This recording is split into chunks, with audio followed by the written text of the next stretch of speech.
আসসালামু আলাইকুম বন্ধুরা। আজ আপনাদের সামনে আরেকটা ভিডিও নিয়ে হাজির হলাম। আজ আপনাদের সামনে আমি যেটা দেখাচ্ছি, এটা হচ্ছে বিদেশের মাটিতে বাংলাদেশের করলা।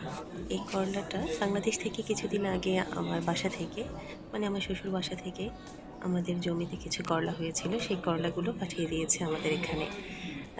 আসলে এটা একটা অনেকে এটাকে করলা বলতে এটাকে আসলে উস্তা বলে। ছোট, ছোট সাইজের হয় এটা। তো এটা পাঠিয়েছিল। তো সেটা খাওয়ার পরে এটার যে বিচিটা ছিল সেই বিচিটা আমি রেখে দিয়েছিলাম খুব যত্ন করে। তো এই বিচিটা এখানে এই বিদেশের মাটিতে লাগানোর পর দেখেন কত সুন্দর গাছ হয়েছে এবং গাছে সেই কত সুন্দর ফলনও হয়েছে।